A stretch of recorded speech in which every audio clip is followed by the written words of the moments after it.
शाहीन शाह अफरीदी की मैं बात कर लूँ। देखें, शाहीन शाह का मसला आप सबको पता है कि वो इंजरी की वजह से बाहर थे, और हमारी जो मेडिकल टीम है और जो जिस किस्म की उन्होंने अपनी ख्वाहिश का इजहार किया है कि वो लॉन्गर वर्जन की क्रिकेट भी खेलना चाहते हैं, और जो हम उनका वर्कलोड की मैनेजमेंट की लोग बहुत ज़्यादा बातें कर रहे हैं।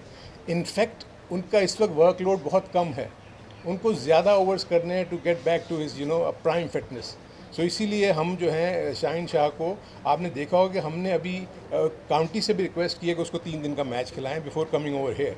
सो पीछे मकसद यही है, हमारा एज बॉलर है और हम उसके ऊपर चाह रहे हैं कि जब वो एशिया कप और वर्ल्ड कप में जाए तो पूरी तरह बॉलिंग फिट हो, तो किसी किस्म की इश्यूज़ ना हो।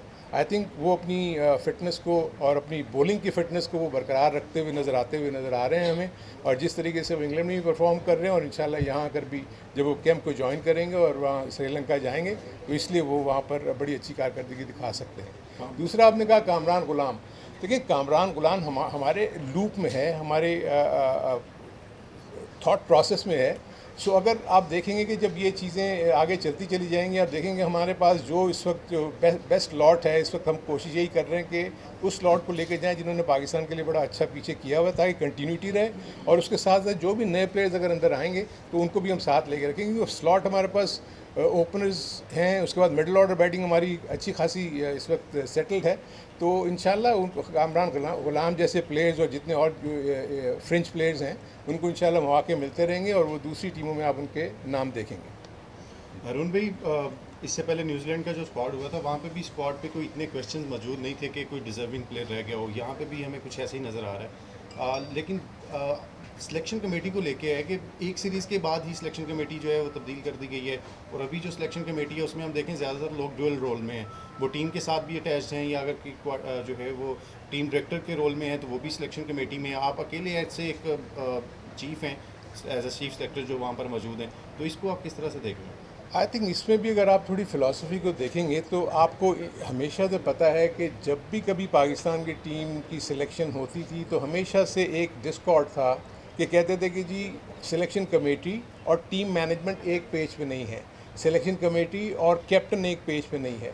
तो इस सारी चीज़ों को दूर करने के लिए आई थिंक ये इस चीज़ को अपनाया गया है कि क्यों नहीं, हम जिन्होंने टीम को चलाना है, आप जब पाकिस्तान की टीम बनाते हैं तो बेसिकली आप 15 से 20 प्लेयर्स के गिर्द ही घूमते हैं, और उन्हीं में से आपने 16 प्लेयर्स को सिलेक्ट करना होता है।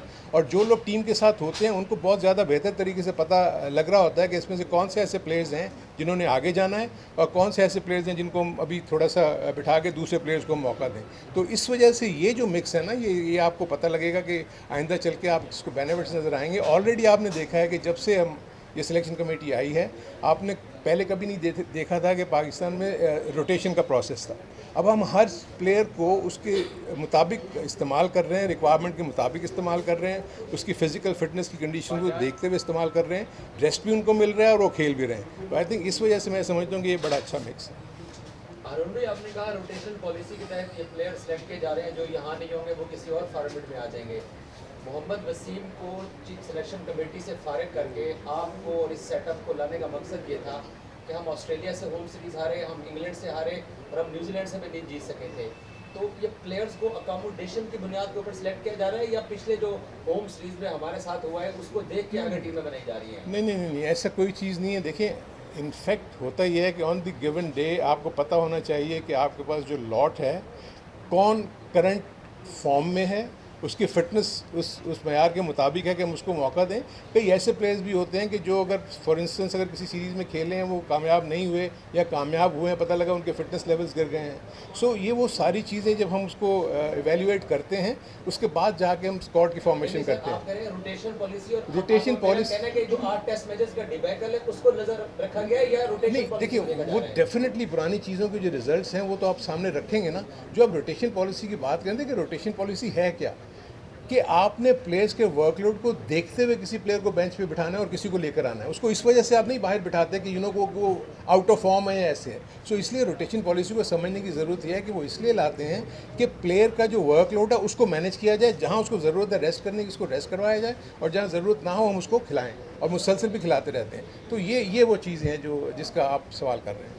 अरुण भाई, आमिर शमाल को अपने टेस्ट स्क्वाड के अंदर रखा है कि टीम में अच्छी बॉलिंग की, पीएसएल में भी अच्छी बॉलिंग की है। आप जब टीम में ले रहे थे, कप्तान कोच की राय लेते हैं, उनकी इनके हवाले से क्या राय है? दूसरा, टेस्ट तक आपने रखा है, आपको है अब तक लॉक नहीं किए हैं वनडे स्क्वाड के लड़के, आप उसमें हाँ, भी नहीं। टीम हो सकते हैं? देखिए ऑब्वियसली आप देखें कि हम कोशिश यही कर रहे हैं कि माशाल्लाह जिस तरीके से हमारे पास जो प्लेयर्स का पूल बढ़ता चला जा रहा है, तो हम इस काबिल हो रहे हैं कि हम ये देखें कि आपके टेस्ट स्क्वाड के प्लेयर्स कौन से हैं जिनको हमके टेस्ट स्क्वाड में रखना है, और उसके साथ साथ वनडे के कौन से ऐसे अच्छे प्लेयर्स हैं जो वहाँ पर मौजूद हैं।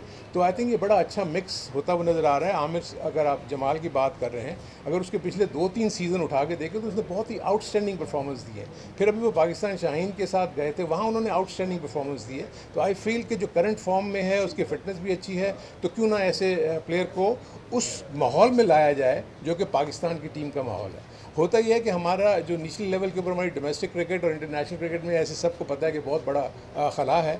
तो जैसे ये प्लेयर्स जब जाके पाकिस्तान टीम के माहौल में आएंगे तो उनको पता लगेगा कि वहाँ रिक्वायरमेंट क्या है, उनको वहाँ अपने आप को मेंटेन करने की और अपनी परफॉर्मेंसेस दिखाने की। सो आई थिंक ये इस वजह से भी हम बहुत सारे ऐसे यंग प्लेयर्स को साथ हम इसलिए भी लगाते हैं ताकि उनको वहाँ का पता लगे, और उसके बाद जब वहाँ से वो वापस आएँ तो वो उसके मुताबिक फिर अपना काम करें, अपनी फ़िटनेस के ऊपर, अपनी क्रिकेट स्ट्रेंथ्स के ऊपर, अगर वो बैटिंग कर रहे हैं या बॉलिंग कर रहे हैं। सो ये एक पूरे का पूरा एक थॉट प्रोसेस है जिसको लेके हम चल रहे हैं। आपको तो पता ही है कि हमारी जो टेस्ट सीरीज़ है वो श्रीलंका में हो रही है, और श्रीलंका की जो कंडीशंस हैं वो मोर और लेस आपको पता है कि बहुत ज़्यादा ऐसी होती हैं कि जिसमें एक तो वहाँ का मौसम और उसके बाद वहाँ की जो पिचेस हैं वो इतनी साजगार नहीं होती कि वहाँ पर फास्ट बॉलर्स को बहुत ज़्यादा हेल्प मिले। और वहाँ के जो भी हमने पिछले रिकॉर्ड्स देखे उसमें ये है कि वहाँ के स्पिनर्स डोमिनेशन और बैटिंग ओरिएंटेड पिचेस ज़्यादातर बनती हैं। तो जब ये स्क्वाड बनाने जा रहे थे तो ये बहुत सारी चीज़ें डिस्कस हुई और वो सामने आई, और इसमें जो सबसे बड़ा एडवांटेज हमें ये था कि वहाँ पर मिकी जो हमारे साथ हैं, मिकी आर्थर, उनकी जो इनपुट थी वो बहुत ज़्यादा कारआमद साबित हुई, इसलिए कि उन्होंने वहाँ कोच किया हुआ, उनको वहाँ की तमाम कंडीशंस का आइडिया था। तो ये सारी चीज़ों को देखते हुए हमने जो स्क्वाड की फॉर्मेशन की है उसमें आपने देखा होगा कि हमने बैलेंस रखा हुआ है, बैटिंग आपकी काफ़ी स्ट्रॉन्ग है, डीप है। आपने ऐसे बॉलर्स को चुना है जो आपको रियल सेंस में पुराने बॉल के साथ अच्छा काम कर सकते हैं, क्योंकि नया बॉल तो बहुत ज़्यादा इतना हेल्पफुल नहीं होता। पुराने बॉल के साथ ही ज़्यादातर बॉलर्स जो हैं वो आउट करते हैं। दूसरी तरफ के स्पिनर्स भी हमने जब वहाँ देखे तो वहाँ पर ना बजाय इसके कि रिस्ट स्पिनर के वहाँ फिंगर स्पिनर्स की बहुत ज़्यादा परसेंटेज है जिसमें वो कामयाब होते हैं। तो इसलिए इन सारी चीज़ों को रखते हुए जब हमने स्क्वाड की फॉर्मेशन की उसमें ये सारी चीज़ें शामिल थीं, और उसी के नतीजे में स्क्वाड आपके सामने है। आपके सामने सारा 16 प्लेयर्स का स्क्वाड है। और दूसरे साथ साथ हम एक और चीज़ भी आपको बताते चलेंगे। देखें, हमारी जो फ़िलॉसफी है वो ये है कि हम जूनियर के टूर्स को और ज़्यादा हम करें। आपने देखा होगा कि पाकिस्तान शाहीन के टूर्स के ऊपर हम बहुत ज़्यादा ज़ोर दे रहे हैं ताकि हमारे जो वो सेकंड टियर के प्लेयर्स हैं वो भी किसी तरीके से खेलते चलते चले जाएं और उनको एक्सपोजर मिले बाहर। तो इसीलिए अब हमारा जो मिक्स होगा वो सीनियर टीम एक तरफ है और जूनियर यानी हमारी पाक शाहीन एक तरफ है, और उसके बाद कम से कम हमारे पास 25 से 30 लड़के ऐसे हैं जो हर वक्त किसी न किसी तरीके से वो इन्वॉल्व रहेंगे और वो उनको हम एक्सपोज करते रहेंगे इंटरनेशनल इन्वायरमेंट पे, जिससे हमें बहुत बड़ा फ़ायदा ये होगा कि आइंदा के लिए आपको पता होगा कि आपके पास बैकअप स्ट्रेंथ क्या है और को किस वक्त किसने फिल करना है।